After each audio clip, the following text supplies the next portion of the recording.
nosotros tres para hacer esta mesa todavía más elegante. Pues buenas tardes, es un gusto creo que para todos nosotros el coincidir en esta mesa y en este foro en especial que ha tenido, y esto me consta, un gran seguimiento e interés por parte de la editorial, en especial por Aida Pozos, que desde que ella rediseñó las colecciones señeras de la editorial, comenzó a preocuparse por el ahorro de papel, materiales más ligeros para que el peso de las cajas no fuera impedimento para su transportación, y también esto pudiera minorar no solo los costos, sino pues las emisiones en la transportación, la tipografía también, para que esto pudiera tener un ahorro significativo también en la tinta. Entonces eligió familias tipográficas con estas características para que no fuera no gastara más tinta, y además familias tipográficas con muy buena luz.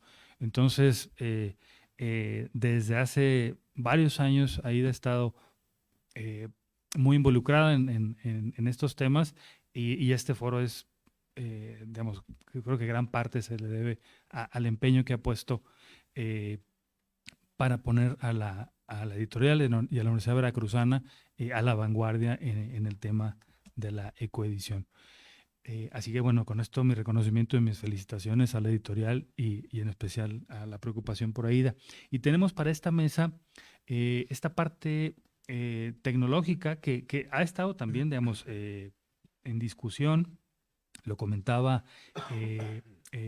Jordi ahora en la mesa, y sé que en la Javeriana, en febrero, hubo un foro también de cohesión en donde uno de los investigadores de ahí, Carlos Devia, pues mencionaba también que la tecnología no es que implique un impacto cero, hay también un impacto por la parte tecnológica, y esto algo ha comentado ya también Jordi en la conferencia de esta mañana, pero es algo que también nos ha puesto en otro plano, con otras posibilidades, la posibilidad de imprimir a lo local, desde lo remoto, con la impresión bajo demanda, es algo que hasta hace 5 años era un sueño que no se había concretado.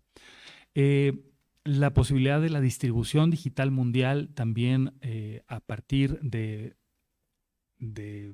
estos grandes consorcios, entre ellos Bookwire, en el que Elena Bazán trabajó desde, pues casi desde su entrada a México.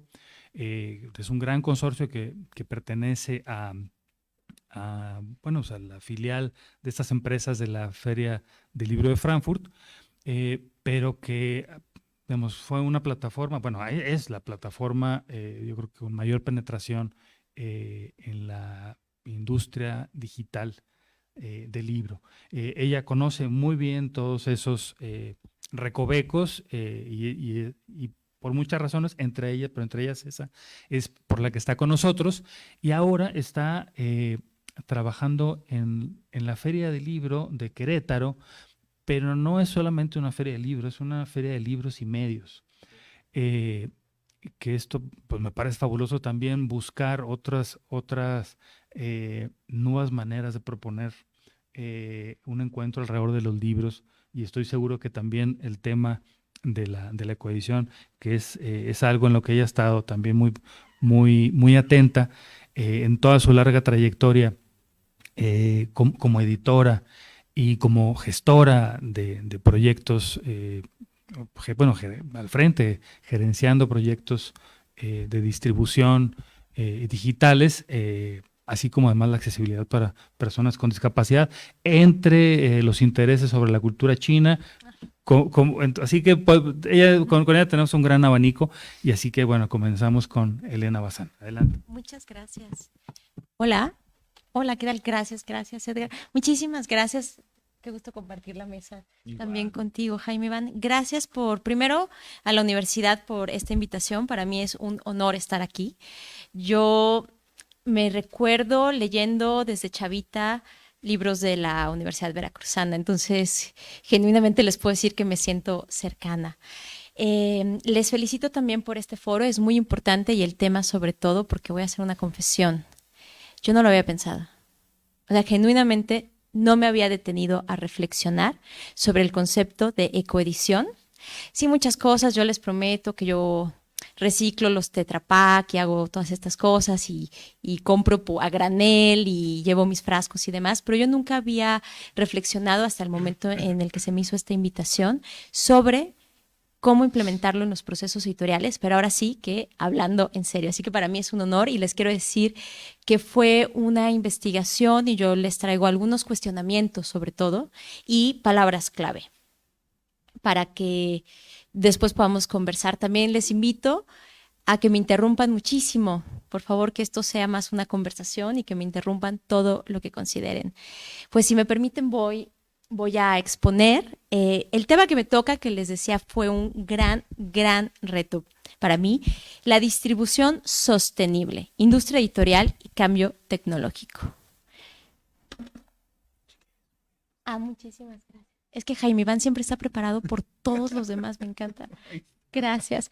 Pues bueno, sobre este tema, la primera palabra es sostenibilidad, que ahora vamos a hablar de cuál es la distinción. Es muy importante distinguirlo entre sostenibilidad y sustentabilidad, que estamos aquí trabajando temas de la industria editorial que, como todos sabemos, y yo siempre lo he dicho, el libro es sin duda el objeto más hermoso en la faz de la tierra, lo defiendo con todo mi corazón, pero también sigue siendo un producto.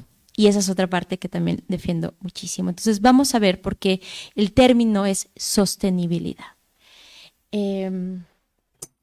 Pues cuando me propusieron la temática de la ponencia, pensé en dos movimientos eco que me impactaron muchísimo, yo ya los conocía dentro de los ecofeminismos.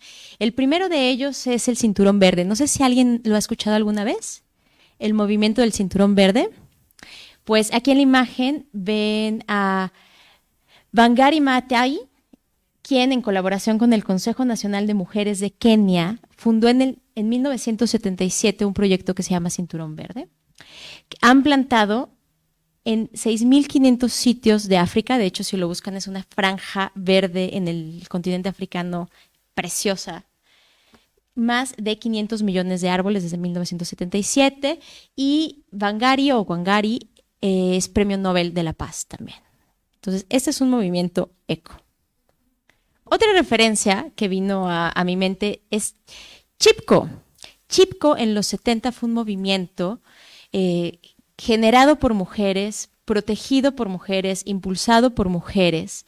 Chipko significa abrazar o aferrarse a. En la India, en los 70, se generó este movimiento social de grupos de mujeres que protegían sus propios bosques de la tala, del uso y también de la agricultura invasiva o nociva dentro de los territorios donde habitaban estas mujeres. Y después de reflexionar, cuando pensamos en la palabra eco, esto es lo primero muy genuinamente que se me vino a mí a la cabeza, y luego me pregunté qué tenía que ver con esto. O sea, ¿cuál es la conexión entre movimientos? Porque este es un foro de ecoedición, ¿no? Es muy amplio el concepto y hay muchas aristas que las vamos a ver a lo largo de las diferentes ponencias. Y la primera reflexión obvia e inmediata fue qué tiene que ver con la producción editorial digital, que es el área en la que yo me especializo. Todos los temas de distribución, comercialización y producción de productos electrónicos y sonoros.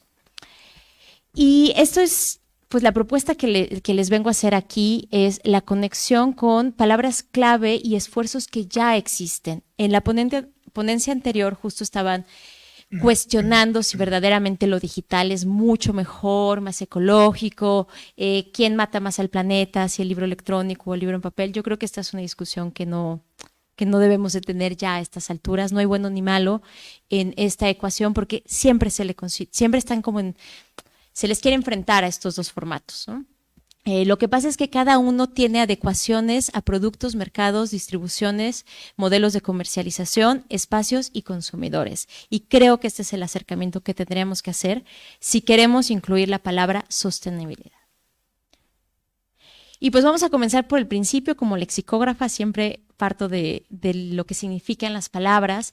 La definición de la ONU, que es de 1987, nada nueva, tiene 35 años ya. Esta definición se publicó por primera vez en una comisión que se llama Brundtland, y desde entonces ya se habla del término sostenibilidad. Y nos dice que es aquello, cualquier acción, producto, movimiento, empresa, etcétera, que permite satisfacer las necesidades del presente sin comprometer la habilidad de las futuras generaciones de satisfacer sus propias necesidades. Entonces supongo que lo que nos corresponde como editores y también como consumidores y audiencias es pensar en qué estamos produciendo, con qué recursos, para propiciar que este círculo no termine.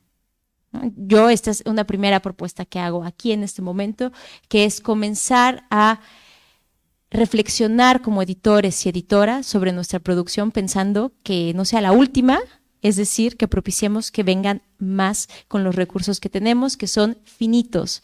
Otra de las reflexiones que tuve en conexión de este tema es la finitud de todos nuestros recursos, y no solo los recursos de la tierra, sino los recursos dentro de nuestras propias casas editoriales. El papel. Ya aprendimos la lección en pandemia, aprendimos muchísimas lecciones muy duras, y una de ellas también tiene que ver con la distribución del papel.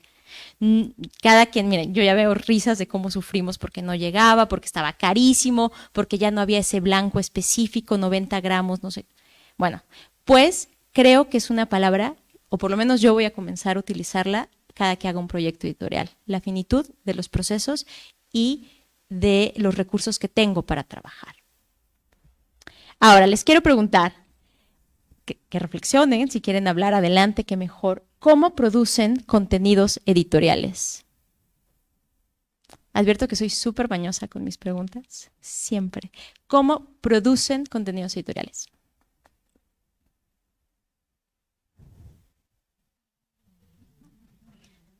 Voluntarios.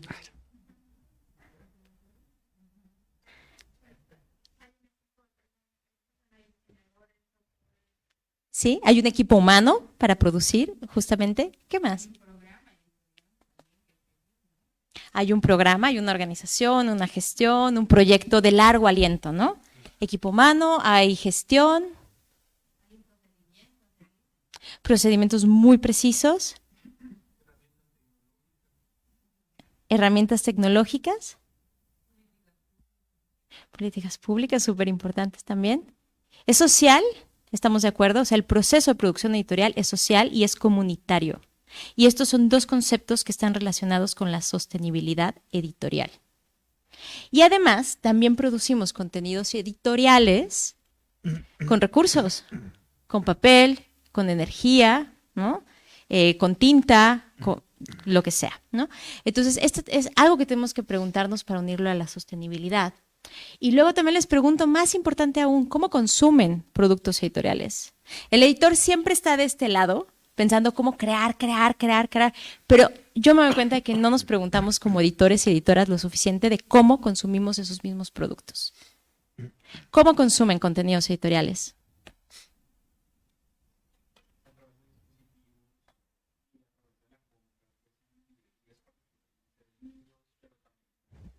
Dentro de la tecnología están todos los canales, ¿no? Redes sociales, Sí. video, podcast, los mismos PDF, pero es como hablar de contenidos también, es hablar de muchos formatos, no solo el PDF. Lo acabas de decir absolutamente todo. Entonces, consumimos en físico, en digital, y consumimos por formatos sonoros, electrónicos y tangibles, ¿no? Bueno, pues todo esto tiene que ver con la sostenibilidad en tanto a la comunidad que participa y que crea y a los recursos que utilizamos. Les prometo que todo se une en un momento más, se los prometo. Entonces, para hablar de sostenibilidad también en la distribución digital, que es el tema que yo voy a abordar, Una frase clave es el equilibrio entre los recursos del entorno. Esta es la verdadera definición de sostenibilidad. Y si queremos considerarnos empresas, editoriales, gestores de proyectos sostenibles dentro de la industria, tenemos que considerar los dos polos, que son la producción, tiene que existir sostenibilidad en producción, y el consumo. No solamente como consumidores, sino los editores pensamos el momento exacto, y ustedes lo saben, ideamos cómo un lector se va a acercar a tu libro en la mesa de novedades o en la estantería. Eso está fríamente calculado por nosotros. El efecto wow lo producimos como editores. Entonces tendríamos que pensar en este efecto de sostenibilidad dentro del consumo también. Y para esto, pues hay una propuesta también, que es la distribución digital. Distribución digital es un término que va de la mano con comercialización digital, ¿no? Muy rápido. Bueno, obviamente aquí hay una imagen de Bookwire como que ejemplifica muy bien de qué va la distribución y la comercialización digitales, que es un concepto clave que yo propongo para pensar en sostenibilidad editorial. Prácticamente distribución digital tiene que ver con la entrega, visibilidad y accesibilidad de los productos digitales editoriales. Son 3 puntos trascendentales de la distribución digital. Y la segunda área es la comercialización digital y tiene que ver con los modelos de negocio. Esta imagen, a través de un proveedor, de un agregador, que bien puede ser de manera directa o no, lo decide la editorial, nos habla de cómo el contenido editorial pasa en este caso al agregador, y luego a diferentes modelos de negocio, de comercialización, de distribución, que tienen que ver con, ya lo dije, la entrega, la visibilidad y la accesibilidad. Esta es, en muy pocas palabras, de qué va la distribución digital, que es una propuesta para meterlo dentro de esta bandeja de sostenibilidad editorial. Y esto aplica a todos los formatos del papel, a lo electrónico y lo sonoro. Que este es otro gran concepto dentro de la distribución digital, que es no solamente electrónica, pensando en libro electrónico, sino sonora. Y yo soy una gran defensora, lo hablábamos ahora, de no solo el audiolibro, que parece ser lo más obvio e inmediato, sino también del podcast como contenidos editoriales.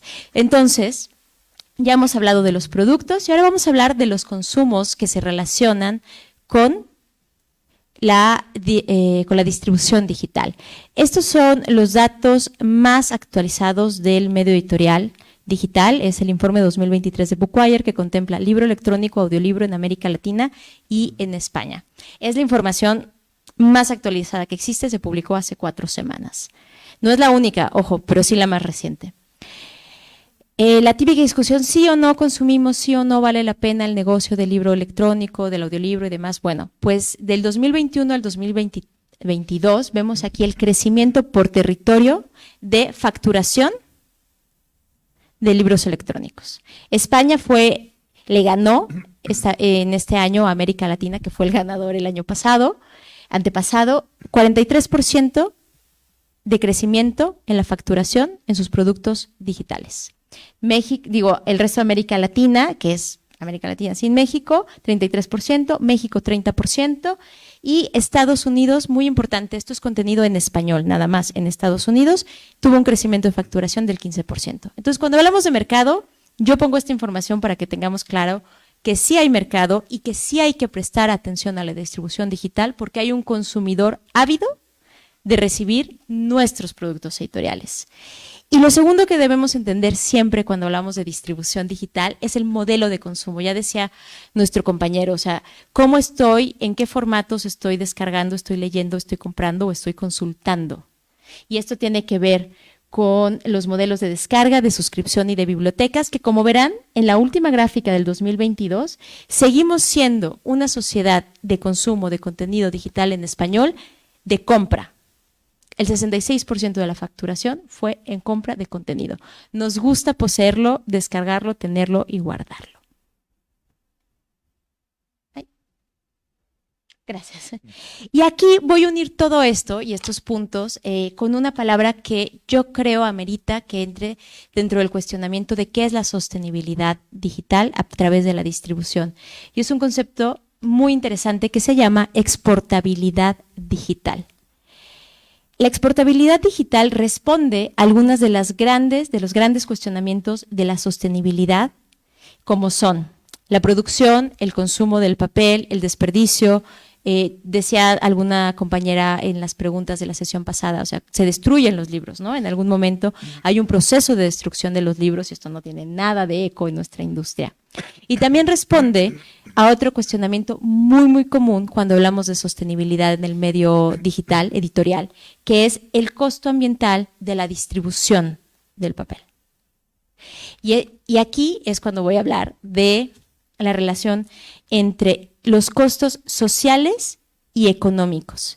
La diferencia entre sustentabilidad y sostenibilidad, que es clave para entender qué esfuerzo vamos a hacer, es que la sostenibilidad tiene dos alas. Debe estar enmarcada, considerar los ámbitos sociales, por eso hablábamos de que los procesos editoriales son comunitarios, son de políticas públicas, son de Estado, entonces hay un proceso social y económico. No está peleado con la generación de productos, con la venta, con la colocación y con el consumo. Lo que pretende es que sea un consumo lo más responsable posible y con el menor impacto posible. Esta es la relación que podemos tomar de la distribución digital con la sostenibilidad. Y yo lo trabajo a partir del tema de la exportabilidad digital. ¿Qué significa? Los productos, los contenidos editoriales que se hacen en España y que se consumen en algún otro territorio que no sea el español. Eso es la exportación digital, la exportabilidad digital. En este caso podemos ver que del 2022 las ventas de los productos creados en España, el 56% se consumió en España directamente, consumidores españoles. Lo estuvieron comprando, descargando o consultando en una biblioteca. El resto se fue a otros lugares en el mundo. ¿Y qué pasó? No hubo un costo de distribución física y con todo lo que significa. Y aquí podemos hablar de lo que ya sabemos afortunadamente, todo lo que tiene que ver con el impacto de la huella de carbono, si estamos mandando nuestros materiales por avión, si lo estamos haciendo por barco, el costo y el impacto en los océanos por las importaciones cuando compramos, más bien cuando imprimimos en China y llega a nuestro lugar del mundo. Todo esto es muy cuestionable. Bueno, pues hay una manera de solucionar una parte del proceso que es con la exportabilidad digital. Y otro ejemplo también, del otro lado del mapa, ¿qué sucede? Aquí están los datos de los libros electrónicos, el desglose de ventas de las editoriales latinoamericanas, esto incluye México. Casi el 70% de las ventas de los productos creados de nuestro lado del mundo se quedó en nuestros espacios. Pero ¿qué pasa? El típico ejemplo, tráete un libro en físico desde Tijuana y llévalo a Mérida. Entonces, cuando nosotros llevamos este movimiento a todo lo que es Latinoamérica, pues podemos apreciar nuevamente que podríamos estar siendo mucho más sostenibles con la exportación digital, la exportabilidad digital y sigue produciéndose un beneficio económico. Estamos generando industria. Entonces, esto es también importante. Ya para terminar, si queremos ser, ¿no? Creo que es el tema, mi editorial eco, ¿no? ¿Somos o no eco editoriales? ¿Estamos entrando o no estamos entrando? ¿Nos interesa o no nos interesa? Pues aquí hay otro concepto clave de la sostenibilidad, que es el equilibrio entre los recursos del entorno. Y ya lo dijeron ustedes, es que ustedes lo tienen muy claro, lo dijeron cuando hice la primera pregunta. ¿Cómo producen contenidos editoriales? Pues son dos grandes equipos, dos grandes rubros que son los procesos y la construcción de comunidad. Una comunidad que sea consciente de la sostenibilidad. Y esto depende del editor, del director o la directora editorial, de los colegas que están implementando, de las personas que están levantando la mano para proponer nuevas maneras de dirigir la editorial. Lo que yo propongo es una implementación de estrategias con un impacto inmediato en sostenibilidad. Y va de la mano todo, tanto los procesos, como bien decías, escoger la tipografía para que gastemos la menor cantidad de tinta posible. Eso es sostenibilidad en el proceso editorial. Y es un ejemplo clarísimo. Y luego tenemos la parte de la comunidad, porque si no hay conciencia de quienes estamos haciéndolo, créanme que no vamos a llegar a ningún lado. Primeras estrategias, suena muy bonito. Bueno, pues primeras estrategias aquí y con esto concluyo. Apertura a nuevos procesos editoriales, y cuando hablo de apertura a esto, es también a la digitalización. Es parte del proceso editorial, es una opción. Yo conozco muchas editoriales que todavía no dan el brinco a la digitalización porque están convencidos de que no es conveniente, de que no es un negocio, gracias, y demás. Bueno, pues yo solo pongo sobre la mesa que podemos hablar de sostenibilidad si consideramos la parte digital. Teletrabajo. Sé que no depende de nosotros decidirlo, que tenemos que hablar con nuestros jefes y jefas, pero créanme que esto está relacionado con el impacto social y económico en el medio editorial por la sostenibilidad. Y este es un caso, a ver, yo soy chilanga, entonces, pues allá yo también me ahogo en el smog de la Ciudad de México, pero pongo esta imagen que es de Nueva Delhi, que es una fotografía tomada del año pasado de uno de los momentos más críticos de contaminación de aire en Nueva Delhi, porque vi un documental justo en esas fechas de un niño que decía, por favor, para que yo pueda ir a la escuela, hagan home office, porque en Nueva Delhi cerraron las escuelas, los niños dejaron de ir a clases para que los adultos pudieran ir a trabajar. ¿Se entiende esa relación? Es un impacto social. Entonces, hay muchos procesos, puede ser muy cuestionable, ya hay una normativa, ya podemos ver el diario oficial de la Federación para solicitar que haya teletrabajo como una opción. Sí tiene un impacto y es importante y puede ser parte de los procesos dentro de nuestras editoriales. Más estrategias. Capacitación al equipo en acciones sostenibles. Si tienen, todos tenemos una amiga eco, por favor háganle caso, por favor tienen cosas muy importantes que decir, y también nosotros como líderes de equipo podríamos buscar alguna acción sostenible y sustentable que implementar. Suena muy básico y no parece nada pues muy glamuroso decir, bueno, que haya 3 botes de basura en la oficina, pero créanme que si viene desde el liderazgo de su editorial, sí es importante y está relacionado con ser sostenibles socialmente, que me parece muy importante. Y luego también aquí es un cuestionamiento que yo sé que es difícil porque son términos de presupuestos y demás, pero que haya un compromiso con proveedores, procesos, equipos y materiales que cumplan con normativas adecuadas con el compromiso de sostenibilidad de las editoriales. Si me cuesta 3 pesitos más contratar al proveedor que utiliza puro papel reciclable y que tiene un compromiso social y que se la ha currado para tener una etiqueta de empresa socialmente responsable, son 3 pesos muy bien invertidos y sean coherentes con tener una editorial sostenible. Ese es un ejemplo. Y por último, considerar la producción digital como una alternativa a otros procesos de producción con otro tipo de impacto. Ya lo decía de manera muy obvia, por eso escogí el caso de la exportabilidad digital, el impacto de traer todos los libros en avión o en barco o en carretera y demás. No quiere decir que no haya impacto en la parte digital, de hecho el ponente anterior lo dejó muy claro, pero creo que podemos escoger y podemos equilibrar en la medida de lo posible con nuestras editoriales. Y pues les dejo una pregunta. ¿Cómo innovan en su producción editorial? Esas se las dejo de tarea y pregúntense si pueden implementar la palabra sostenibilidad dentro de sus procesos editoriales de producción, de servicios, de propuesta de consumo y de comunidad dentro de sus propias editoriales. Hay un último tema, perdón, pero que me tocaba también. El cambio tecnológico en la industria, en la distribución digital, pues aquí les tengo una noticia, no es nada sexy. Esto de nuevas tecnologías y cambios tecnológicos no es nada sexy, no. De hecho, todo está detrás de escena y los mayores cambios tecnológicos al día de hoy, o sea, de los últimos 6 meses, son la conectividad de canales. Hay más oferta para propiciar y satisfacer el consumo digital. Todas estas noticias que hemos estado viendo desde finales del 2021 de que Spotify compra todo el catálogo de Findaway, este canal compra este otro canal, este canal hace un convenio, no sé qué. Todo esto es pura tecnología en distribución digital, es pura conectividad técnica. Eso es lo que está pasando, no es nada sexy, pero las consecuencias son que tenemos más productos a la mano con menos objetos, como tú decías, ¿dónde estoy leyendo? En el teléfono, en una sola aplicación, en un solo aparato, tengo todo el contenido que necesito.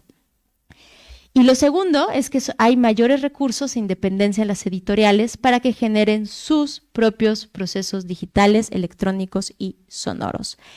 Estos son los cambios tecnológicos de la distribución digital más recientes. No es como una presentación de iOS, ¿verdad? Así súper poderosa y demás, pero es que esto es lo que sucede tras bambalinas y es lo que mueve al mercado digital. Yo concluyo con una aportación, porque esta fue la pregunta con la que yo inicié esta investigación, y es ¿cómo puede aportar en sostenibilidad la producción editorial, generando u ofreciendo recursos de consumo de bajo impacto y comprometiéndose con acciones comunitarias y empresariales de producción a favor de la sostenibilidad? Pregúntense esto, ¿cuáles serán sus próximas implementaciones con base en esta palabra tan importante y con lo que estamos aprendiendo en el foro? Llévenselo de tarea y discútanlo con sus colegas en la casa editorial. Y muchísimas gracias.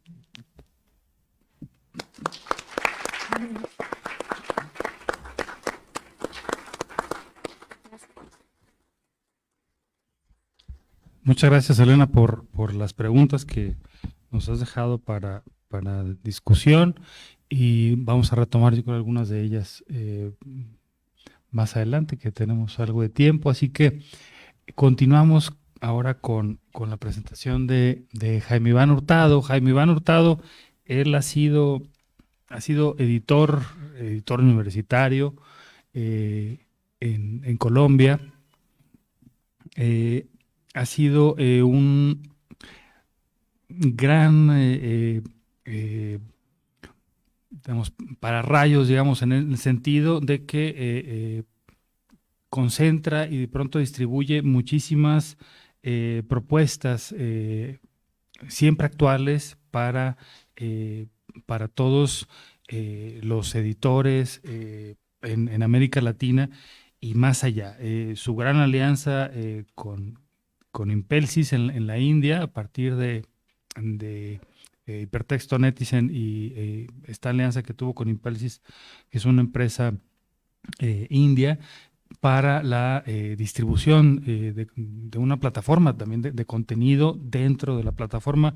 Creo que las inquietudes de Jaime Iván han llevado al beneficio de muchísimas editoriales, principalmente universitarias, porque eso me ha constado, en cómo poder traernos lo mejor y llevar los contenidos digamos, no a lo que hay, sino mejorando las propuestas que existen. La plataforma de CIME creo que es por mucho la mejor, lo digo como interfaz, y siempre con novedades, más con una férrea competencia que tiene con la norteamericana de Onyx Suite, o con la alemana de Metabooks.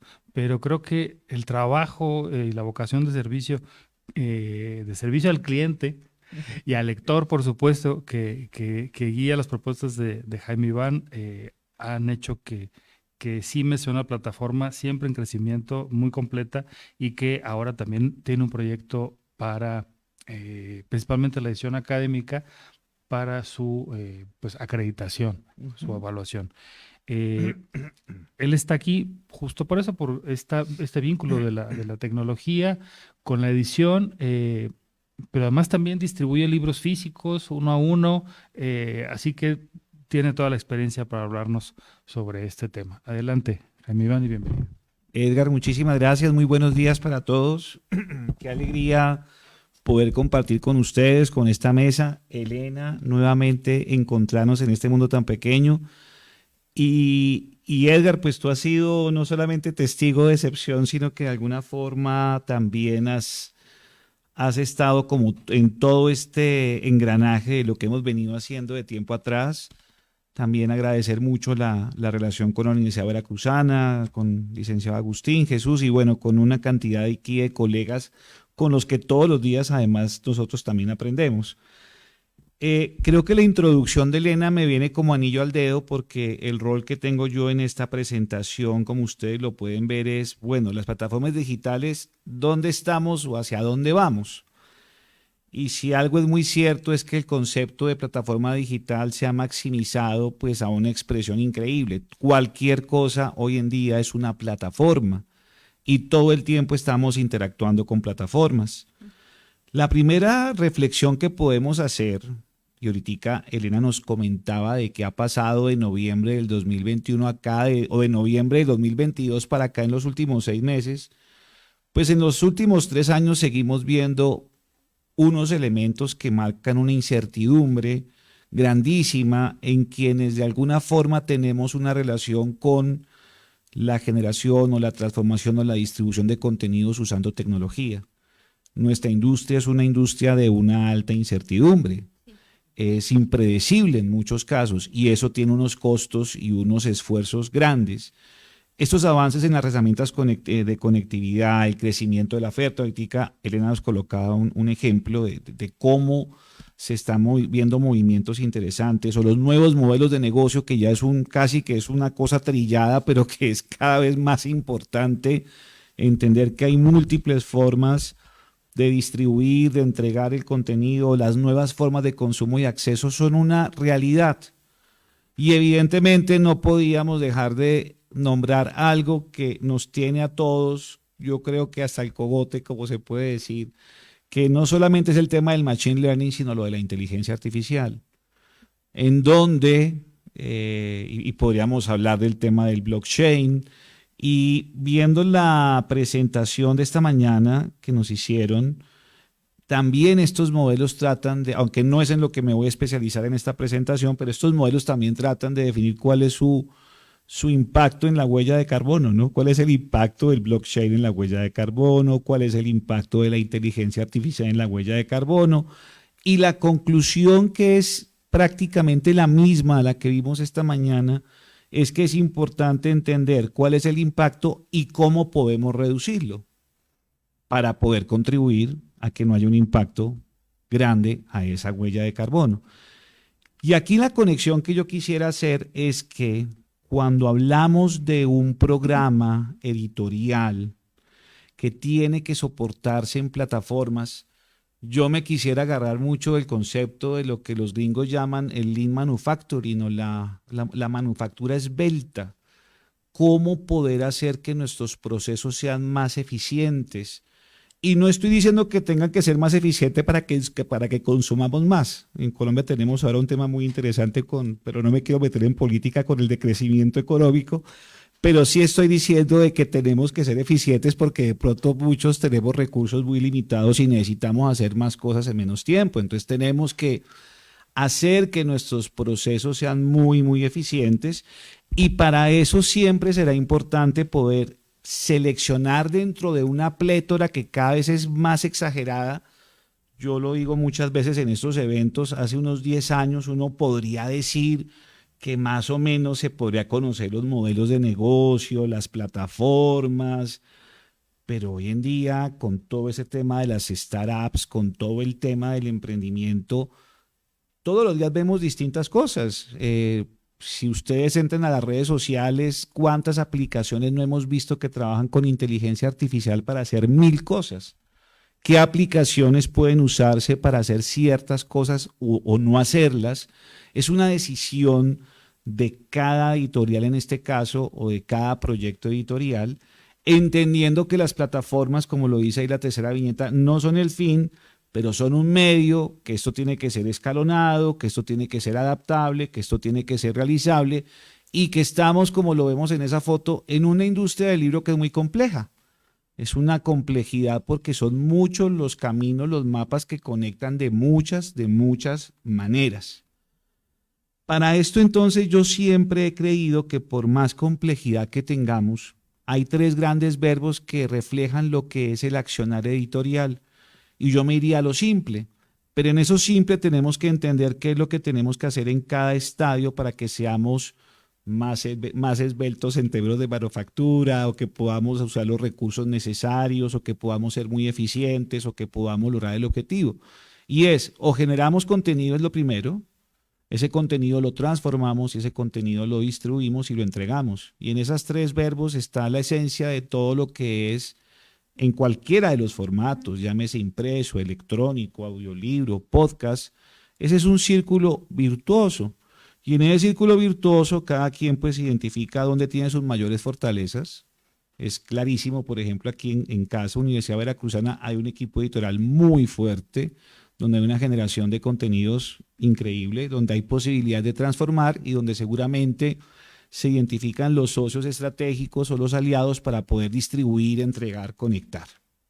Dicho esto, las plataformas digitales juegan un papel importante. Los nuevos modelos de operar esas plataformas lo que permite hacer, y cuando yo digo modelos de negocio hablo de modelos de operación, no solamente hablo de un tema económico. Una estrategia de distribución basada en el Open Access es un modelo de negocio perfectamente entendible para una editorial académica. ¿Cómo se está abordando en el ámbito editorial universitario un modelo, por ejemplo, de acceso abierto? ¿Cómo estamos haciendo la entrega de contenido y cuál es en términos generales la estrategia digital que usa la editorial? Y esta imagen que viene uno de los proyectos pues, que más hemos trabajado, que es el que comentaba Edgar, el CIME, pues es cómo conectar, cómo hacemos que todo esto conecte de una manera en la que nosotros podamos desplegar proyectos que puedan ser realizables, entendiendo cómo lo hacemos paso a paso, cómo poder pensar. Hay un término que a mí me gusta mucho cuando hablamos de las plataformas digitales, los ecosistemas de cada editorial. Cuando hablamos de un ecosistema, que esto es una definición pues de Wikipedia, un ecosistema es un sistema que está distribuido, que es adaptado, que es abierto, que tiene características propias de autoorganización, de escalabilidad, en donde cada parte de ese ecosistema aporta y colabora con las otras partes. Entonces esto es como si yo puedo ver cómo es la UB, cómo es la UNAM, cómo está organizado, qué plataformas usa, qué ERP conecta con qué catálogo tiene un tema de metadatos, cómo usa ecosistemas externos para poder distribuir. ¿Cómo son los ecosistemas? El OMP, el OJS, que lo han trabajado mucho aquí en la Universidad Veracruzana. ¿Cuáles son esas plataformas? ¿Cuáles son esos elementos que terminan configurando un ecosistema muy propio de cada editorial? Y ese es uno de los retos que las editoriales tienen en este sentido. Y en el caso de lo que trabajamos nosotros, y que voy a hacer aquí una profundización mayor, pues el tema de los metadatos, nosotros cada vez constatamos más que es una base fundamental para poder lograr esto. Porque los metadatos, eso se lo aprendí a una persona que admiro mucho, que la tengo aquí a la izquierda. Los metadatos nacen del autor. Eso alguna vez teníamos una discusión con Edgar hace unos años sobre eso. Pero naciendo los metadatos en el autor, es el editor el que tiene la función de organizar y enriquecer estos metadatos. Y ese es el insumo fundamental y lo que muchas veces tratamos de lograr conectando, es que ese proceso de gestión de metadatos se haga una sola vez y que lo demás lo puedan hacer los sistemas. Y ahí probablemente nos podemos acercar al concepto de Lean Manufacturing, o inclusive a cómo también una buena política de metadatos nos puede ayudar a reducir la huella de carbono, en el sentido de que tenemos unos procesos que son pues mucho más limpios. En no estar haciendo un proceso 5, 6 o 7 veces, sino hacerlo una sola vez. Entonces, ese metadato que es clave, y que esto obviamente no es el centro de esta plática, porque yo creo que esa escuela ya la tenemos que haber pasado todos. Ahora el punto es qué hacemos con esos metadatos, gestionándolos bien, que tienen que ser de calidad, que son fundamentales para el intercambio de información, que sin metadatos no hay cadena de libro y que sin metadatos no hay visibilidad. Entonces, qué triste es muchas veces cuando uno ve, por ejemplo, en Facebook, en los grupos, en las páginas de las editoriales, que se anuncian nuevos libros, pero muchas veces esos libros no están dentro de un sistema que permita conectar de otras muchas maneras. Ni siquiera muchas veces, por ejemplo, está en un sistema de gestión de metadatos, cualquiera que sea, que permita que circule de una forma. Entonces, en la práctica lo que se termina viendo es de que hay un esfuerzo por comunicar ciertas realizaciones editoriales, pero lo que muchas veces no constatamos es de que en la medida en que logremos conectar las informaciones, las plataformas, los sistemas, vamos a lograr que ese esfuerzo que se haga una sola vez pueda conectar o pueda cosechar en muchos sitios. Y aquí entonces el tema de las falsas creencias son claves, es decir, los metadatos no se refiere solamente a la información relativa del libro. Para que sea un metadato de calidad tiene que estar normalizado, tiene que estar estandarizado, tiene que estar enriquecido. Esa es la clave de la gestión de los metadatos. No solamente para los formatos físicos, para los impresos, para los audiolibros, para los impresos bajo demanda, hay estándares específicos en la gestión de metadatos. Y los metadatos, que esto es una guerra que hay, pues los metadatos van mucho más allá de una hoja de cálculo y evidentemente tienen que estar insertos en unos sistemas tecnológicos que permitan de muchas maneras hacer esa distribución, esa entrega del contenido. Voy a pasar aquí un poquito rápido para no, y más bien para que entremos ahora a un tema de preguntas, pero digamos que cuando hay una muy buena estrategia de metadatos usando cualquier tipo de plataforma, un editor puede pensar primero cómo enriquecer su catálogo propio, cómo conectar su catálogo propio con un sistema de metadato, cómo poder llevar ese catálogo a otros catálogos externos de asociaciones nacionales o internacionales, Verbigracia, catálogo Universidad Veracruzana, catálogo Red Nacional al Texto, catálogo Asociación de Editores Universitarios de América Latina y el Caribe, pero también cómo directa o indirectamente esos datos pueden cosechar en sistemas de bases de datos, en buscadores donde la información fluye, la información circule. Tuvimos en Colombia precisamente, aquí está Marco Giraldo acompañándonos, que además nos va a ayudar luego a la recapitulación de todas estas ideas que se están dando. Hicimos un proyecto muy bonito que es el Unilibros de Colombia, que es un catálogo en el que inclusive este año participaron varias de sus editoriales. Y uno de los artículos de ese catálogo, no me atrevo a decir revista, de ese catálogo, era el tema de las compras públicas en las bibliotecas. Pero entonces una de las reflexiones que hacíamos, que lo escribió un colega también muy querido por nosotros, que es Nicolás Morales, una de las reflexiones que hacíamos es cuál es la forma como la información de los libros que nosotros producimos están circulando y están llegando o están cosechando en muchos circuitos, en circuitos que son especializados, en bases de datos de bibliotecas. Eso es lo que una estrategia de metadatos al final puede convertir o puede ayudar a realizar. ¿Cómo hacemos que la información circule de muchas maneras y poder llegar allá? Y la idea es que eso lo podamos hacer con una sola operación bien hecha y colocando las herramientas donde hay que colocarlas. Y es donde aparece esta imagen que a mí me gusta mucho, en donde uno encuentra tesoros debajo de la superficie, porque se pueden lograr una serie de procesos muy eficientes que ahorran tiempo, recursos, que trabajando sobre estándares, no me pongo muy técnico, hay un estándar que se llama ONIX, puede coadyuvar de una manera importante a que estos contenidos fluyan y a que independientemente de las plataformas, los sistemas de distribución que escojan los editores, con cualquier tipo de distribuidor, que la información circule desde sus catálogos propios hacia el exterior. Entonces, aquí hay una serie de imágenes solamente para refrescar que estos temas que suelen ser complejos y que cuando uno ve un ONIX ves una cosa ahí en XML y con un montón de código, pues evidentemente hay unas formas pues más bonitas de poderlo trabajar, de poderlo organizar. Y como lo decía Edgar, solamente para colocarlo como una referencia, creemos que también en el ámbito de la editorial universitaria los conceptos de cientificidad, la parte académica de los metadatos, todo esto, por ejemplo, que tiene que ver con otros indicadores persistentes, el uso del DOI, el uso del ORCID, hay una serie de elementos que son cada vez también muy importantes para la gestión editorial académica, deben tenerse en cuenta en una política de metadatos, sin lugar a dudas, que me permitan, por ejemplo, en el tema de los DOIs, que es un tema clave, la segmentación del contenido. Ya no solamente En el mundo de las publicaciones periódicas, sé que aquí hay algunos editores de revistas, ya muchas cosas están inventadas a nivel tecnológico, pero en el mundo del libro todavía, y las publicaciones no periódicas hace falta, no por inventar, sino por desarrollar y por fortalecer muchos procesos. ¿Cuántos de nosotros estamos usando, por ejemplo, el DOI para los libros?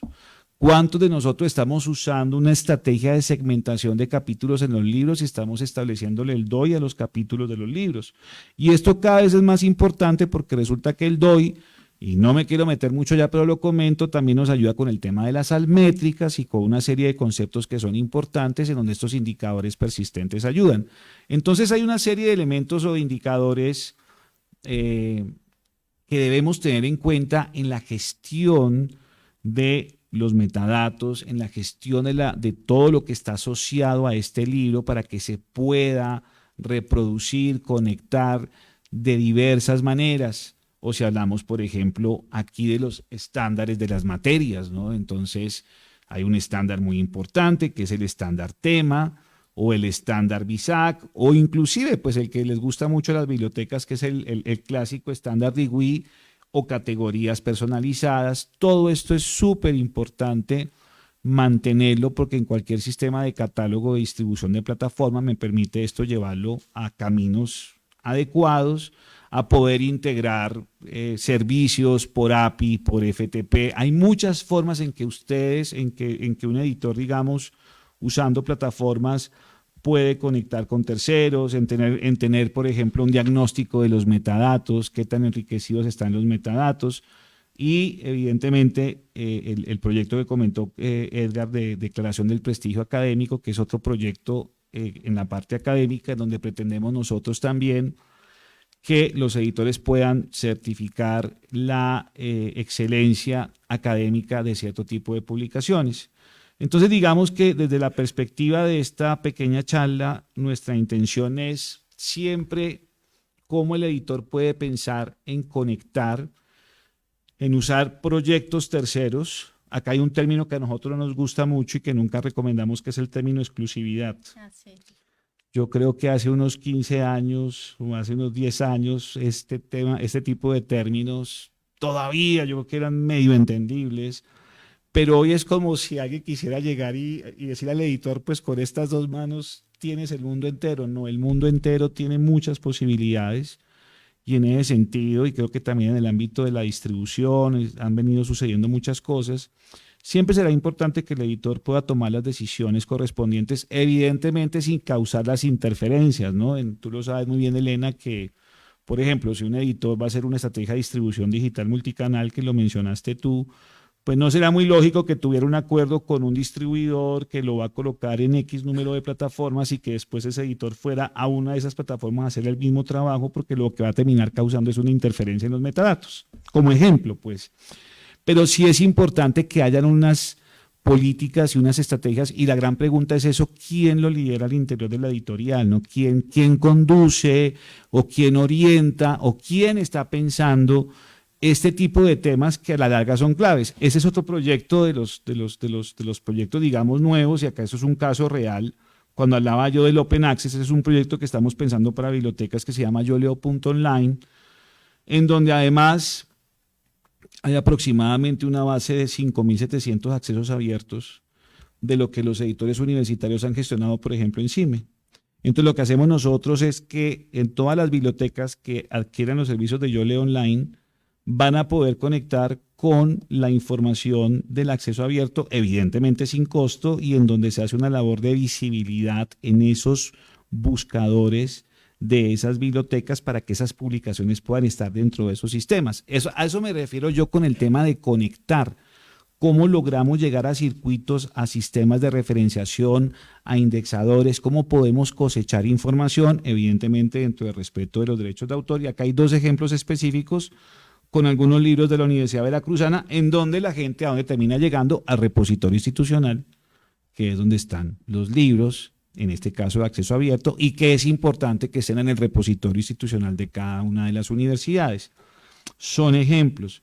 Y en este caso el tema del DPA, lo voy a saltar aquí muy rápido, pero lo que nos interesa aquí es también, si estamos especializados en el tema académico, cómo los editores sobre una serie de variables o indicadores pueden, digamos, autodeclarar, que será una especie de insignia, cómo poder autodeclarar la calidad académica de una cierta publicación, pero que esa declaración sobre esas bases pueda posteriormente, por ejemplo, a nivel nacional, que ahí ya no hay ninguna empresa, sino que tiene que ser un proyecto, digamos, no sé, digamos en México, CONACYT, Real Texto, para poder tener un sistema de índices y de calidad académica de las publicaciones, donde los metadatos ayuden a que esto funcione.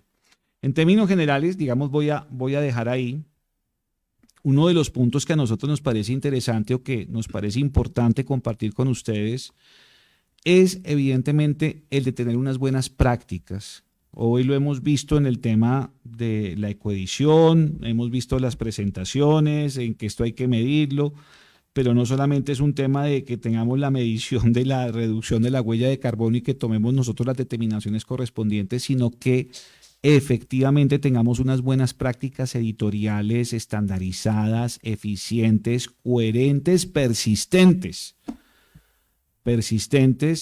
que nos permitan que esa producción editorial que se da todos los días tenga unos flujos, tenga unas normas, tengan unas rutinas, unas buenas prácticas, perfecto, esto va a ir a multicanal y esto va a estar en impreso y esto va a estar en impresión bajo demanda y esto va a estar en libro electrónico y por qué no, eso también va a estar en audiolibro y por qué sí y por qué no, y cómo los metadatos, las plataformas, los sistemas, los aliados, lo que tengamos internamente o por outsourcing puede ayudar a que esto de alguna forma funcione y lo haga eficiente y sea parte de esa estadística que nos mostrabas ahora también, Elena, de cómo ha crecido y que creo que todos lo constatamos, el crecimiento del contenido, sobre todo en esos canales electrónicos que nos comentabas, en tres modelos muy básicos, que es el modelo de tienda, que fue el que más creció, el modelo de suscripción o el modelo de bibliotecas, entre otros modelos que efectivamente pueden haber.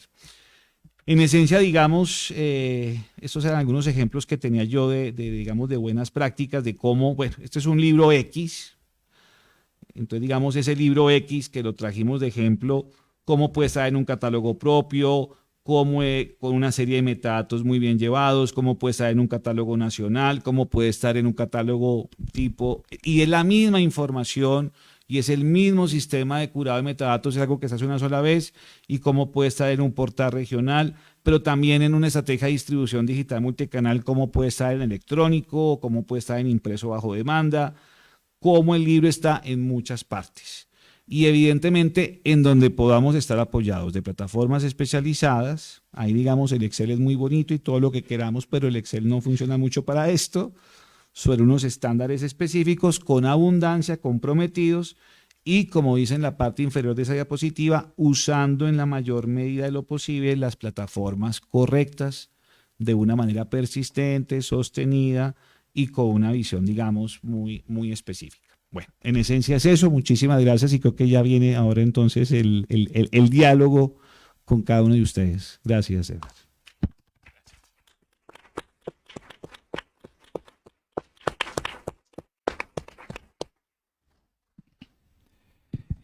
Bueno, creo que ambos nos han dejado un poco sin aliento en el sentido de toda la información que nos han brindado. Y yo nomás solo tendría una corrección, que el libro no sería un libro X, sino es un libro sobre Juan Rulfo. Entonces, al verlo, sí, nada más ese libro sí, no sería un libro X, pero eso sería solamente mi única observación. Bueno, quiero ver primero si hay algunas inquietudes por parte de los asistentes y mientras vamos procesando la información que nos han dado, que seguramente sé que tienen muchas preguntas, pero estamos asimilando toda esta información. Hay dos temas que coincidieron con el que cerró Jaime y quizá con el que comenzó Elena, que es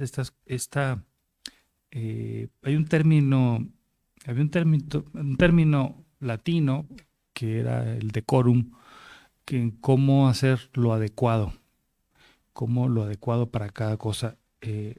esto sin duda habla también de algo eficiente, y esto, así como los metadatos, empezarán con el autor. O sea, una edición eficiente empieza también con un texto adecuado. ¿Hasta dónde comenzamos este proceso? ¿Cómo podemos ir? Digamos, todo es responsabilidad del editor, cómo involucramos al autor y cómo vamos también dándole ese sentido de responsabilidad. Ya lo está teniendo, ustedes cómo han venido, o sea, los lectores se preocupan también por cómo, en qué procesos están involucrados los libros, que en esta industria pues tan contaminante. Uh-huh. Bueno, sobre responsabilidades, ya sabemos que el editor, o mi definición personal de editor, es el que hace que las cosas sucedan, que no es nada menor. O sea, ya lo sabemos aquí, cualquier producto editorial es largo, y pueden pasar muchísimas cosas en el proceso.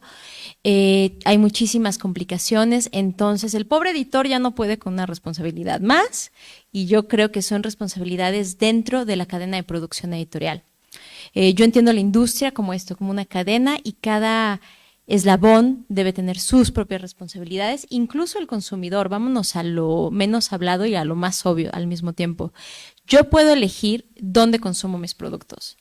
Yo puedo elegir si todo lo hago por Amazon y compro y cajas, contaminación. Ojo, relacionado directamente con el medio editorial porque estoy comprando un libro. O puedo elegir si como consumidora me doy un espacio y voy el fin de semana a Utópicas, a La Mega, a estas pequeñas editoriales que hacen grandes esfuerzos comunitarios por generar espacios, bla, bla, bla, bla, y que no dan popotes. Entonces puedo tomar estas decisiones. Así que yo creo que son responsabilidades a nivel de cadena de producción editorial. Así lo diría, porque el pobre editor ya no puede más. No se lo podemos poner solamente al editor, creo yo. Yo ahí coincido con un tema que inclusive con Marco estábamos comentando esta mañana en el desayuno, y es cada vez la dificultad para que el editor pueda hacer más cosas, y pareciera que cada vez tiene más responsabilidades, y generalmente muchas veces los presupuestos no son proporcionales con las responsabilidades que hay.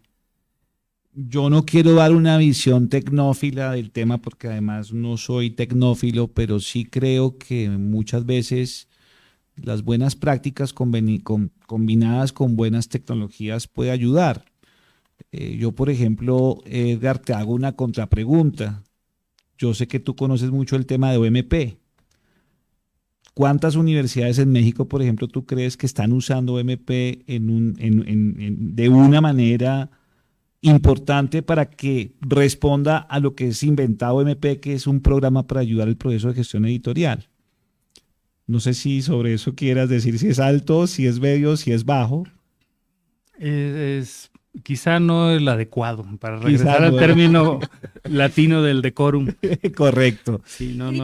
Correcto, está muy bien. Y eso no pasa solamente en México, eso pasa en muchos lugares. Entonces, a lo que quiero llegar es, yo creo que sí hay un tema de necesidades, pero también hay un tema de poder usar de pronto o tomar ventaja de herramientas que están ahí, que nos pueden ayudar a que las cosas se hagan, como tú lo dices, de la forma más adecuada posible. Y que eso al final nos dé un resultado que es lo que todos esperamos, ¿no? Para mí, en la práctica, digamos, de lo que hacemos todos los días, el mejor resultado es poder saber de que ese libro o esa producción editorial, en cualquiera de los modelos de negocio que se haya definido, si es un acceso abierto, si es un libro que va a distribución comercial, pues puede estar disponible, sea encontrable, esté visible.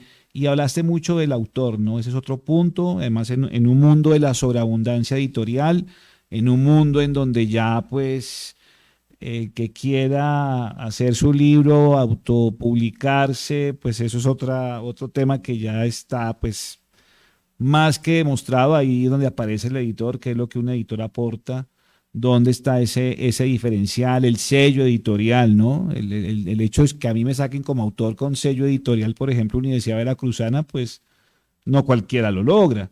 en la creación de los sellos editoriales y eso requiere un esfuerzo y un prestigio. Entonces creo que es como poner las cosas en el lugar correcto y bueno, sí, que eso sea lo más adecuado posible en el marco de las buenas prácticas y de los resultados que se quieren tener. Me quedé un poco ahora pensando, bueno, sobre las cadenas de suministro, sobre los procesos, justo algo que Elena Bazán puso lo apartó con un clip y dijo, volveré a ello, y que era el término de producto. Cómo el libro al final acaba siendo un producto que tiene que ser distribuido y que también, aunque no lo pareciera, pero tiene una fecha de caducidad, digamos, y principalmente por las publicaciones periódicas que periódicamente, digamos, la nueva publicación saca la circulación a la anterior, pero incluso los mismos libros. Leonard Chatzkin mencionaba que, bueno, la ventaja que tiene un distribuidor de leche contra un librero es que él sabe cuándo se le echó a perder su producto porque huele mal. Y el librero no, pues el libro no huele mal, pero ya pasó digamos, también de la devolución. Ahí está ese 40% de la devolución que mencionaba Jordi Paniella.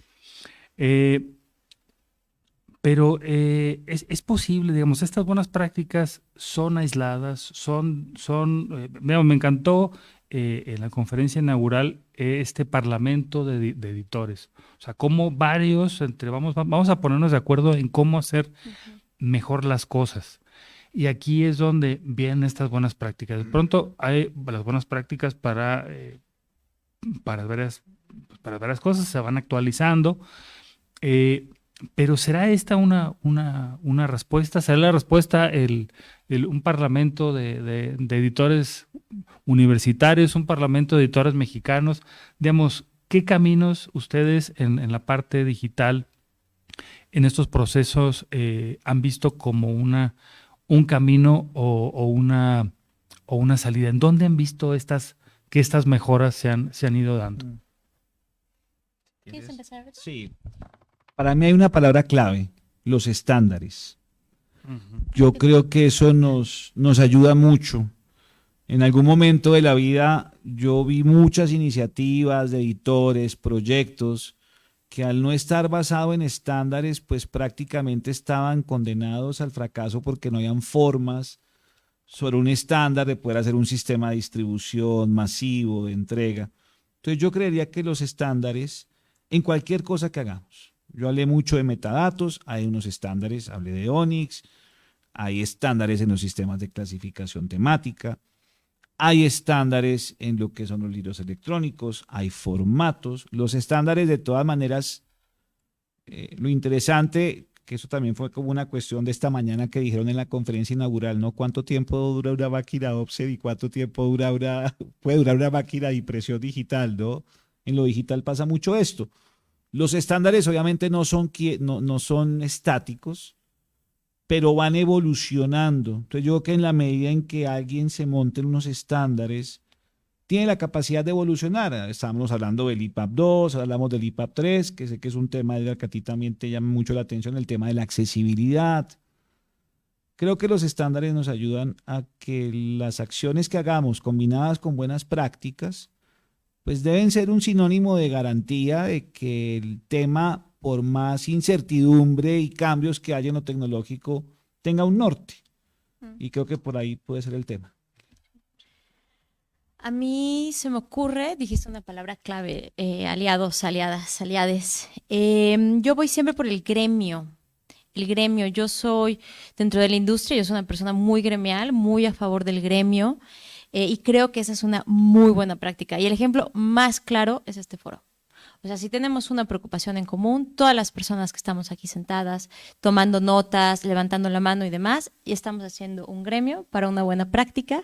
Y yo propongo, si me permiten, entonces, ir un paso más allá con el término en este marco del foro hablemos de más allá de buenas prácticas, de prácticas sostenibles, ¿no? Que es el tema, o sea, y yo comenté siempre, hablé de desde el espacio social y del espacio comunitario. Si se fijan, nunca hablé de lo individual, porque la sostenibilidad, es que perdón, fue mi palabra clave y yo hice mi tarea, y nunca parte ni del individuo, porque ¿no? Son temas macro, la sostenibilidad es macro. Entonces, una práctica sostenible yo creo que es este conversatorio del gremio. Ahora ya me dejaron a mí procesando toda esta información. Así que sí, bueno, si hay alguna pregunta, alguna inquietud por parte de ustedes, o incluso algo que hayan considerado que se hayan quedado ustedes, como dice el lugar común, pero ya no lo podemos decir, y si estamos hablando de edición digital, si se les quedó algo en el tintero, esto ya podría ser poco anacronismo, se les quedó algo en el pixel En el pixel. Okay. que no hayan proyectado. ¿No? Se valen dudas, quejas, sugerencias, claro. También se valen. Paola.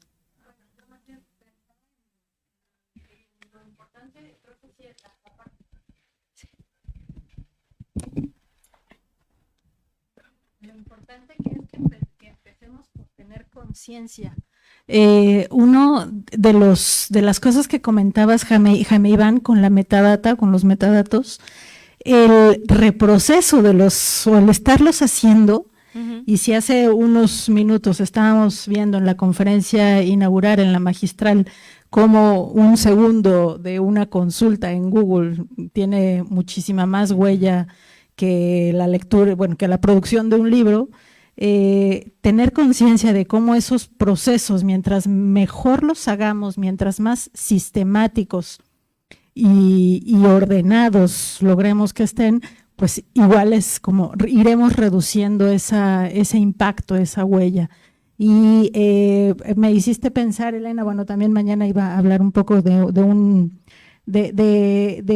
cómo poder lograr que algunos libros, al intercambiarlos con otras editoriales en otros países, hicimos concretamente un ejercicio con CERLALC de un antimanual de la lengua española que publicamos en la UNAM, y en CERLALC les mandamos los archivos, ellos hicieron su propia edición, bueno, nosotros también pensando en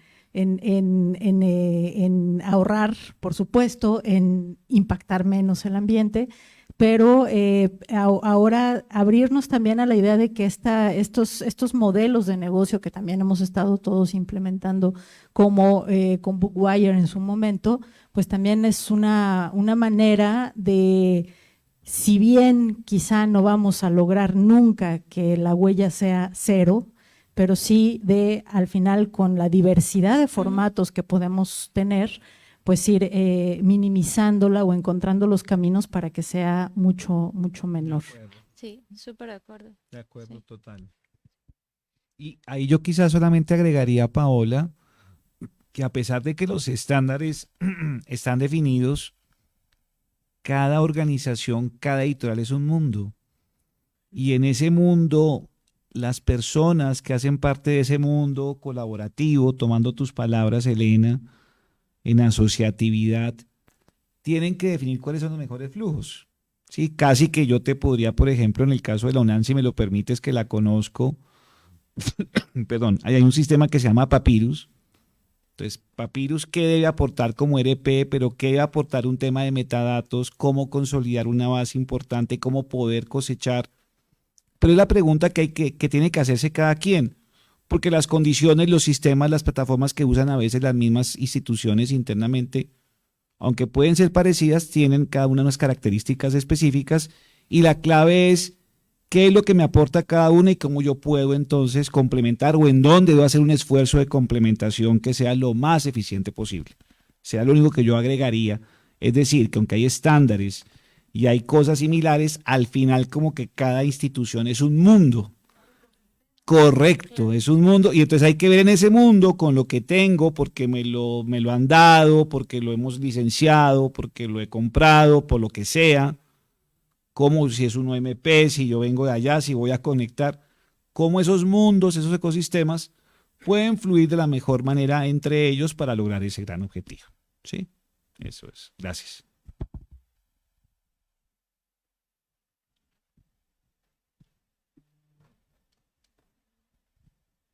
Sí, bueno, gracias Elena, Jaime Iván.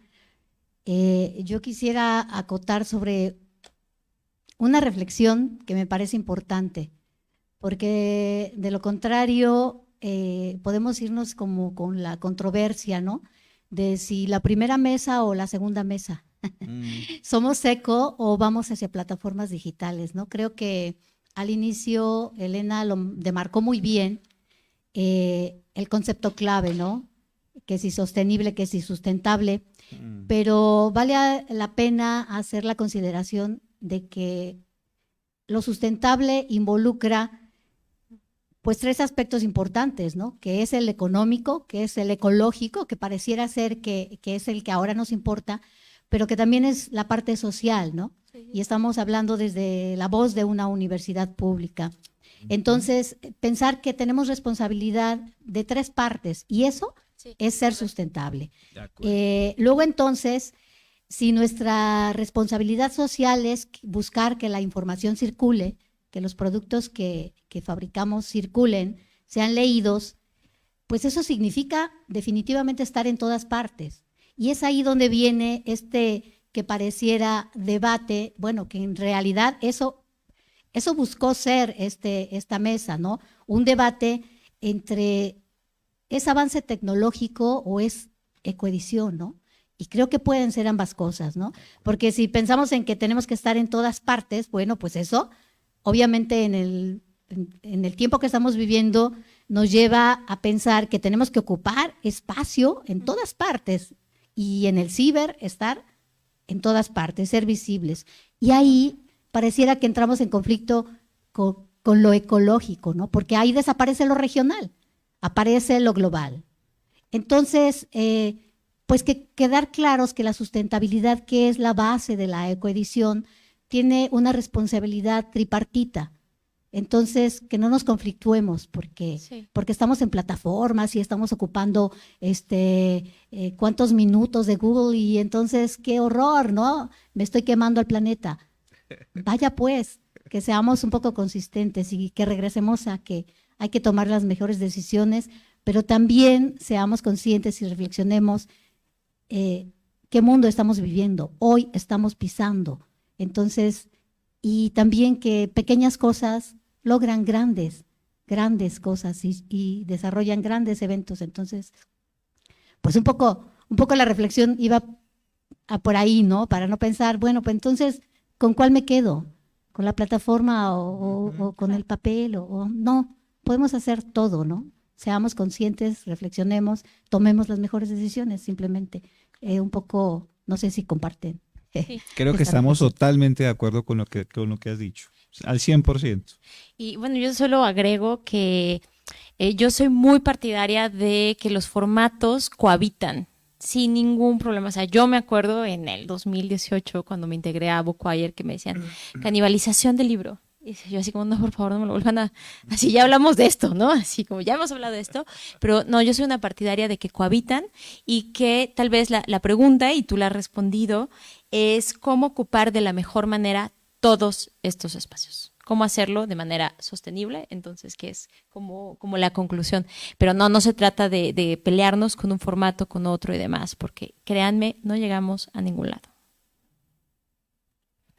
Sí. Jesús. Hace rato en la conferencia de Jordi,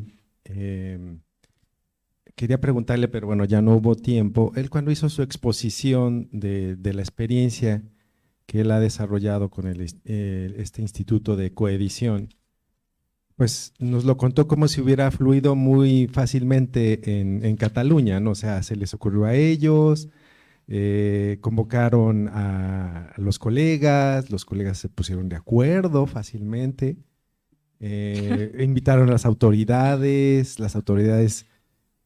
colaboraron y han podido establecer los mecanismos, aparentemente sin ninguna dificultad, para poder otorgar estos sellos de calidad, y parece que las editoriales en Cataluña están acudiendo al llamado. Entonces aparentemente no había ningún problema, ¿no? O no surgieron problemas.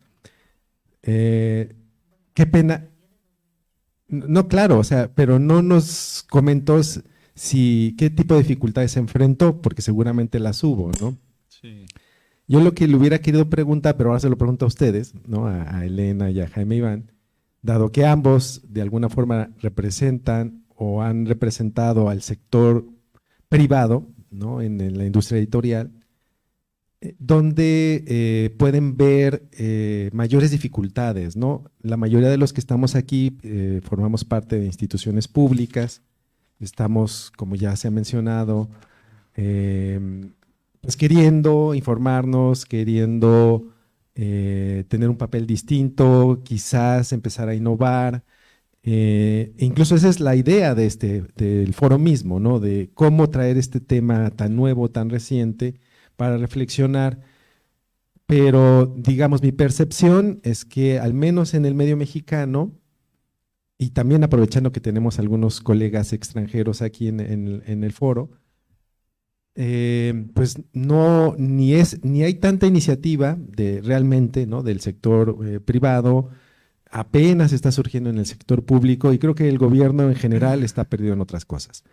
Entonces, desde su perspectiva, ¿dónde ven que haya más inquietud? ¿Dónde creen que haya más posibilidades? ¿Dónde creen que haya más respuestas, ¿no? En el sector público, en el sector privado.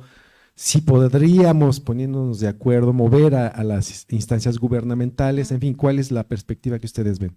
Claro. ¿Puedo decir una cosita? Claro. Sí. Es que quiero decir algo porque, Elena, tú comentaste algo en tu presentación y dijiste en alguna parte que todavía hay editores que están pensando en su proceso de digitalización. Sí, sí. Y eso a mí me ha pasado muchas veces en la vida. Quizás yo creo que de las cosas que yo más he disfrutado de mi trabajo es que he hablado con muchísimos editores, muchísimos, y siempre yo encuentro tres grupos que conectan con tu pregunta, Jesús. Siempre vas a ver los pioneros, siempre vas a ver a los followers y siempre vas a ver a los que nunca van a hacer nada. Y yo creo que esta no va a ser una diferencia. Porque de pronto en tantas empresas, travesías, modelos de negocio, sistemas, plataformas que hemos podido conocer o que hemos tenido que talachear, diciendo a lo mexicano, pues siempre va a suceder esto, ¿no? Yo creo que aquí lo importante, Jesús, es de que, entendiendo que ese es un tema que es importante, siempre habrá un grupo de pioneros. Y esos son los que hay que identificar. Y esos pioneros son los que más tienen que trabajar y son los que más van a luchar y porque va a haber otro grupo de gente que va a esperar el éxito de esos pioneros para ser los followers. Y eso es muy de la humanidad y eso no está malo. Hay personas, y yo creería que, bueno, hasta los followers también, hay personas que dicen, bueno, vamos a ver cómo le va aquí al vecino, y si al vecino le va bien, yo me subo, y si no, no, bueno, pero también van a estar los que nunca van a hacer nada. Entonces yo creería que el tema va por ahí, y claro, en medio de las complejidades burocráticas, presupuestales, del trabajo, de los compromisos, de las funciones que cada vez tienen los editores, pues son temas que también lo hablábamos esta mañana con Elena, que hablábamos de los NFTs, ahí platicamos un poquito. Hay cosas que todavía son muy, como que uno dice, oiga, esto vale la pena meterle en este momento el tiempo, el trabajo.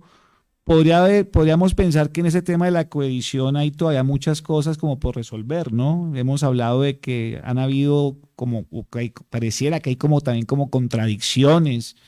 Esta mañana cuando Jordi decía de esto de que la gente entonces, la impresión bajo demanda, entonces que se imprime un libro y ese libro hay que mandárselo a la persona, pues muchos de los sistemas de distribución actual se basan en lo físico, en ese modelo, ¿no? El modelo Amazon, el modelo Rappi, que se produce y se envía y es un tema de mensajería, es un tema muy fuerte, que ya inclusive sabemos que hay drones y eso ya existe y robots que son los que mandan los que mueven todo eso de una manera muy eficiente. Pero yo me atrevería a decir eso y ese sería como el aporte que podría hacer sobre tu reflexión, Jesús.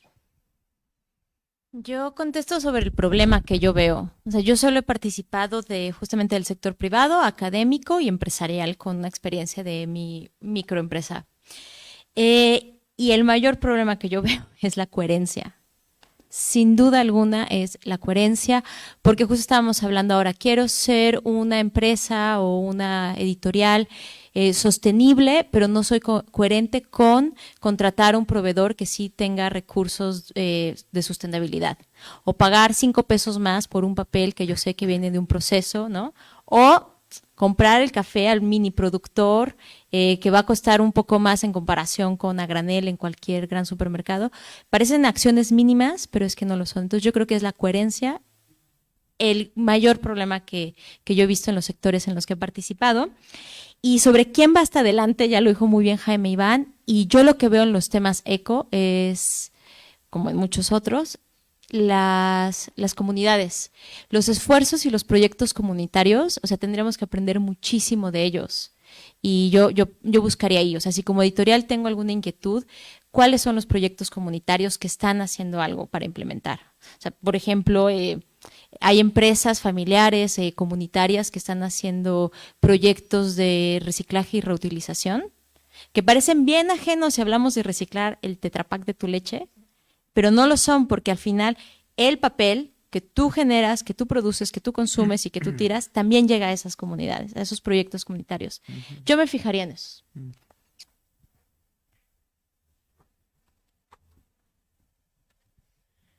Bueno, quería agradecerles mucho su plática y también quería un poco rescatar el concepto de comunitario, que me parece muy importante en esta discusión. Bueno, mi experiencia editorial más reciente es bastante distinta a la universitaria, porque yo trabajé 6 años en Penguin, y ahí el paradigma es totalmente de competitividad económica y de superproducción, y es prácticamente un mundo totalmente distinto, ¿no?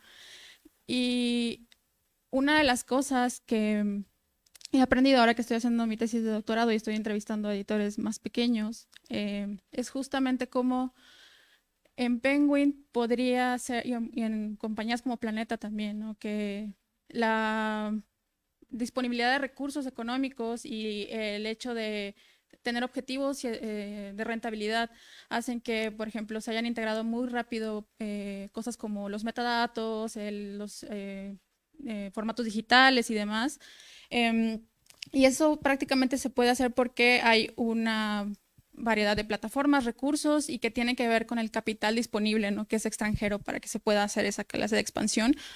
Pero los editores independientes lo afrontan de otra manera, ¿no? Es como no pueden hacerlo ellos solos, como sí lo pueden hacer estas grandes compañías, es a través de la comunidad, ¿no? Sí. Crean lazos, crean asociaciones entre ellos, crean redes, se asocian con librerías, se asocian entre ellos e incluso hablan abiertamente acerca de evitar la competitividad entre ellos porque dicen no somos competidores, sino somos parte de una misma cadena, ¿no? Somos parte de un mismo ecosistema y no estamos canibalizando digamos, el consumo de los libros de los otros, ¿no? Porque cada uno tiene su lugar en el sistema, ¿no?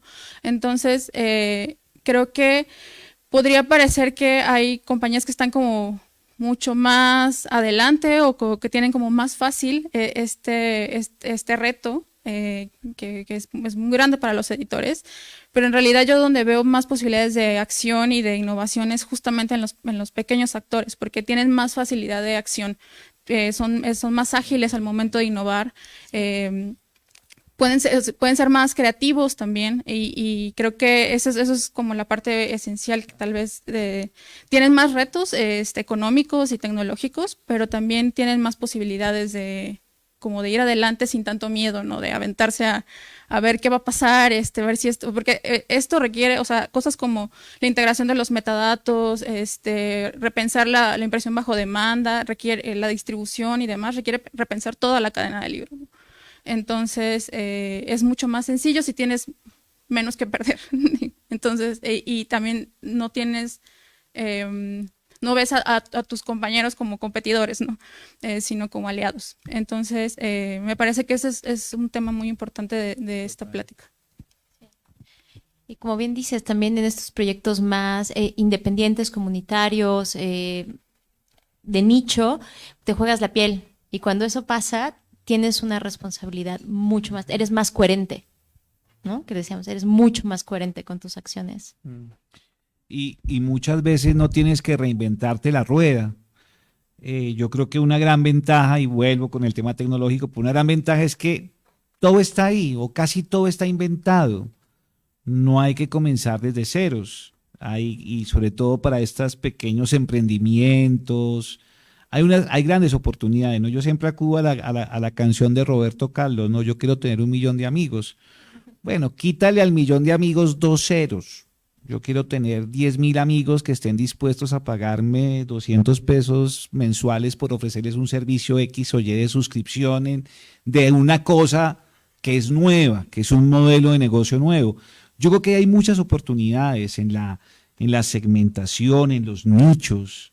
El tema de los nichos, creo que hoy en día, para poder hacer muchos tipos de modelos de entrega de contenidos hay unos grandes universos, obviamente con unos riesgos muy altos. También sabemos las startups pues tienen un índice de mortalidad demasiado alto, pero quien logre un poquito tener esos criterios, combinando un poquito de todo y con ese talento, esa astucia que cada quien tendrá en su tema, creo que pueden salir cosas muy interesantes. Es lo que yo quisiera agregar sobre lo que estás comentando. Una pregunta más.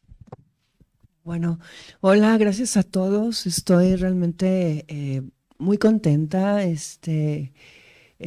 Distingo así como que grandes talentos en todo lo que han expresado y celebro que juntos estemos en lo que estamos llamados por nuestro tiempo. Creo que todos tenemos la obligación de ser eco, ¿no?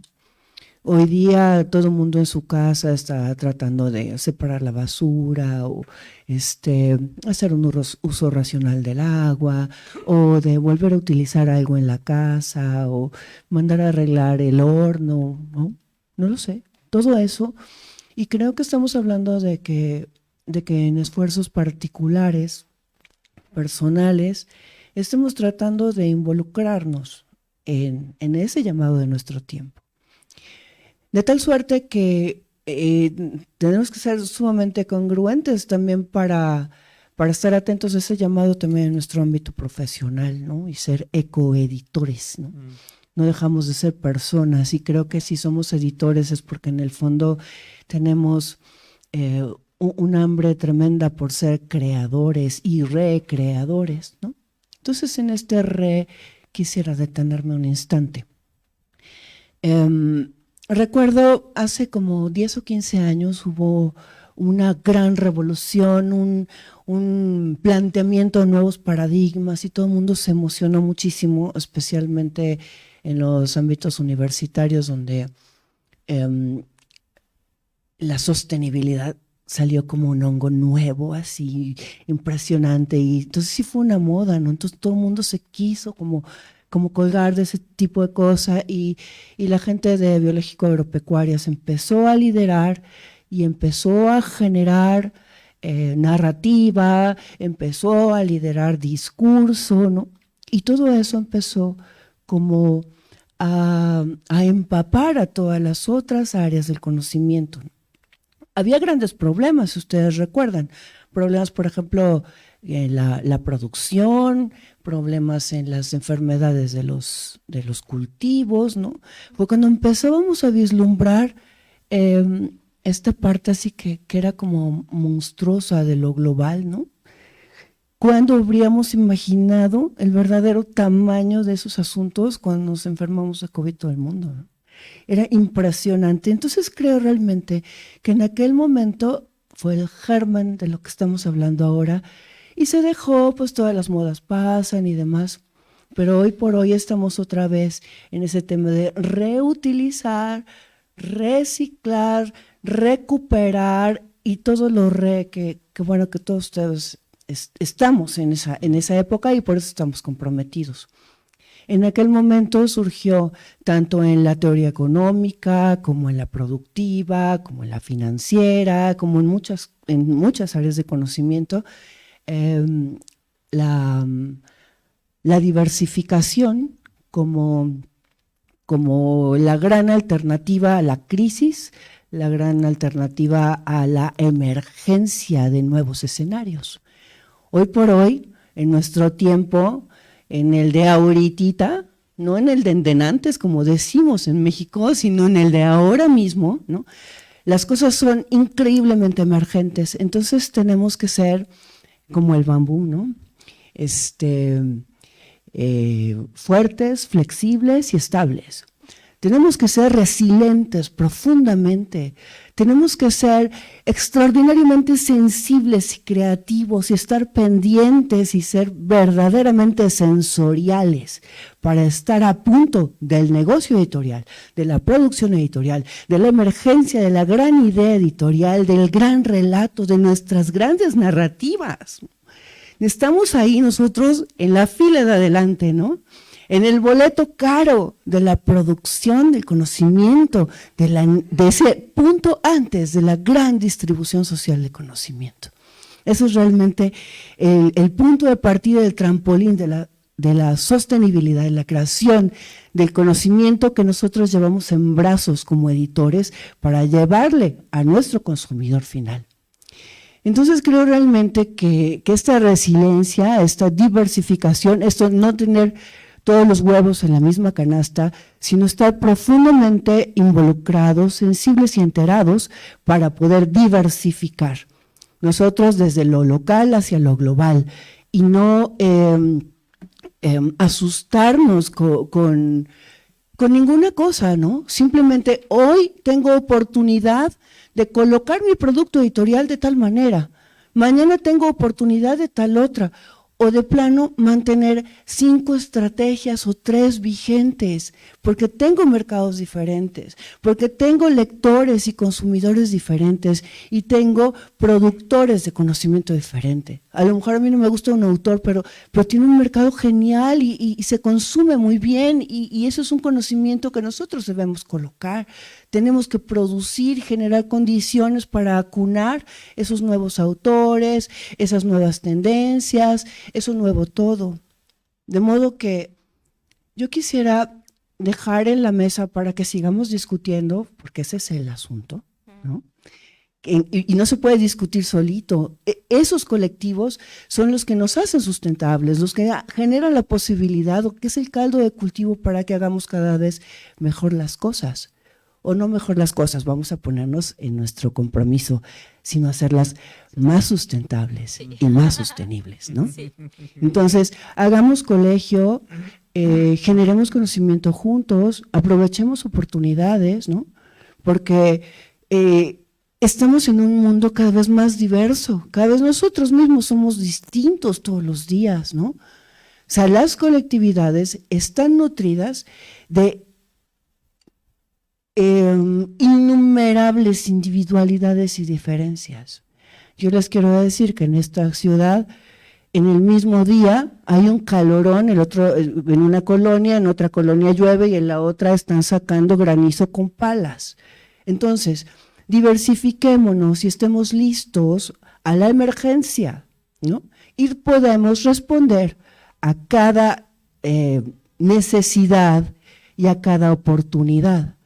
Creo realmente que la ecoedición radica en nuestra capacidad de ser creativos e innovadores todos los días, pero sobre todo en nuestra capacidad de ser editores como el bambú, es decir, fuertes, flexibles y estables.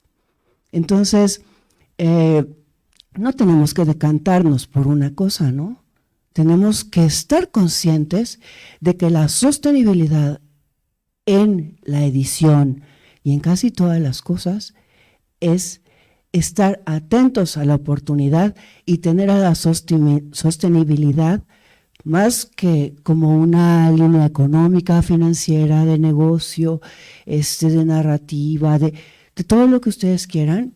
Es una línea ética que nos sirve como la línea en el horizonte, como la utopía, que a lo mejor no alcanzamos, que es lo más seguro, pero nos mantiene en la pista, nos mantiene con rumbo, nos mantiene creativos, nos mantiene generando oportunidades y participación social cada vez más diversa, más rica y con un mejor sentido para que nosotros, con esa responsabilidad enorme que tenemos de generadores de contenido, contribuyamos con las audiencias y podamos acercarnos a un mundo que pueda ser simplemente más habitable para todos, ¿no?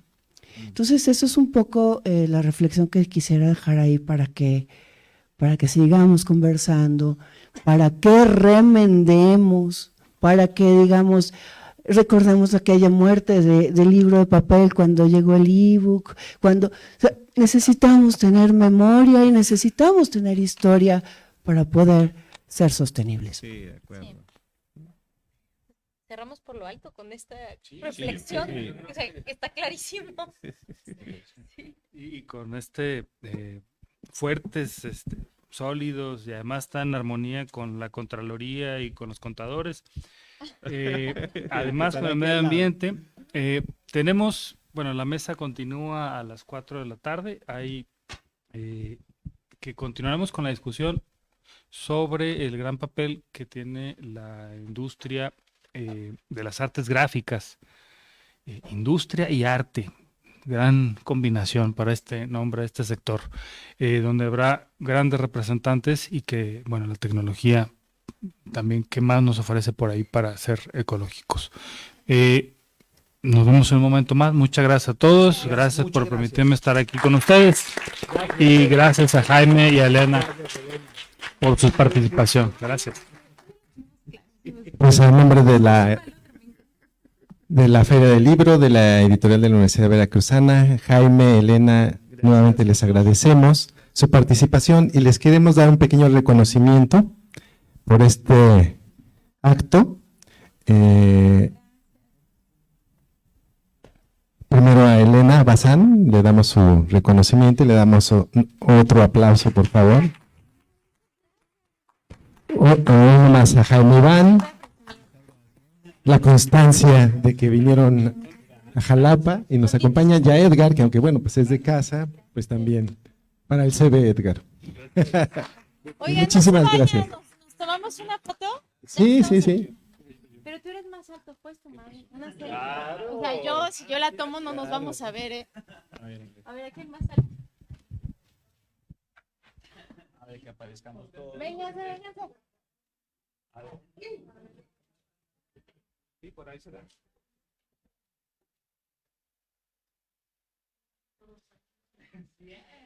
Sí. Alguna de esas clasifican. Algo. Muchas gracias. Sí. Gracias, gracias. Sí, te lo paso ahora.